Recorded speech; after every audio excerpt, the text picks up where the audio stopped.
सही अस्सलाम वालेकुम। मां आया कंपेयर ये सही असांजे सिंध जो अज़ीम तरीन धाड़ेलू कल्लू सही ता मुंह मथे क्यों ॾेखारियो छो था।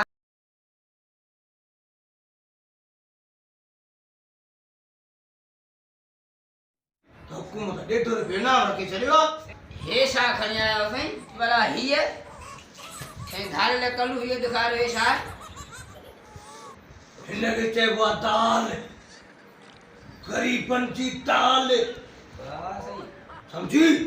पोइ त इहा बि तव्हां न छॾी आहे ग़रीबनि खे। जे हीअ छॾियां त ॿुधायो छाजो? छो न अथव त काली हथ बि खणी आया आहियो।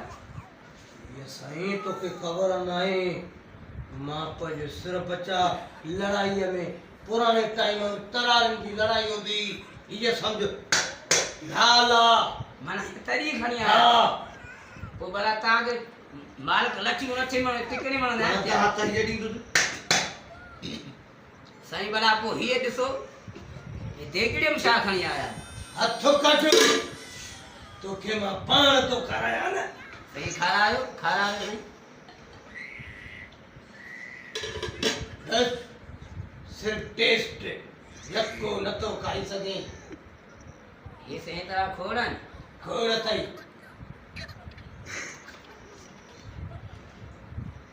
साईं भला तकड़ मार कने पचे तुझो भया उन्हनि खे हथ कढ बंद।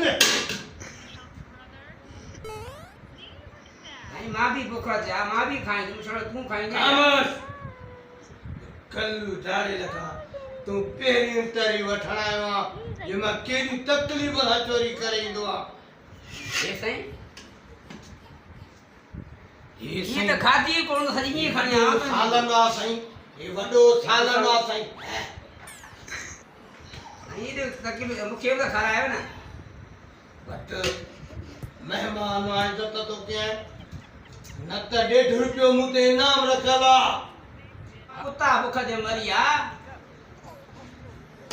ॿियो हे साईं हे साईं ॾिसो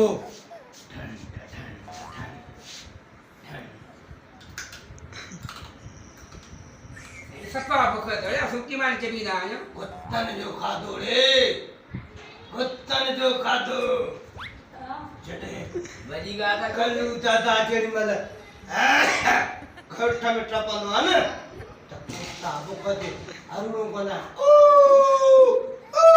बच्चा ई न आहिनि उन जी चोरियूं करे था खाइयो मालिक न कुझु ॾिनो ई कोन बुख ते मरिया आहिनि वीचारा। ये कल्लू दादा जा करतब तोखे अञा ख़बर नाहे त कल्लू कहिड़ी शइ खणी आयो आहे। साईं हे जे तव्हां खणी आया हो त ॿीहर तो अहिड़ो काॾो माण्हूंदा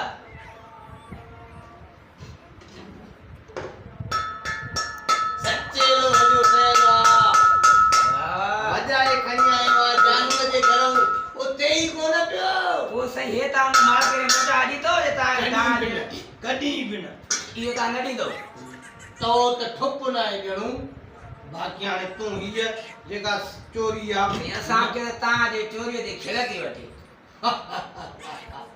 अहिड़ी असांजे सिंध जो कोई बि धाड़ेलो भले कलालो हुजे बि न करे सघंदो। कलालो त घर काहे नहीं कंदा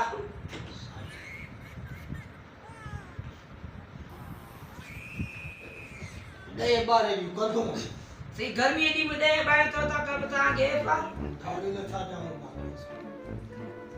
वो तो धाड़े लगी हम बाबा बस यार मूंखे तव्हां हिते खिल थी वठे। बाबा ने तू तरी वतो लड़ जी कर पोइ साईं हे भला खई वञा मां मालिकनि खे ॾियां वञी खण तो मनी में को निकिरी थो साईं असांखे न खपे तुंहिंजो हलो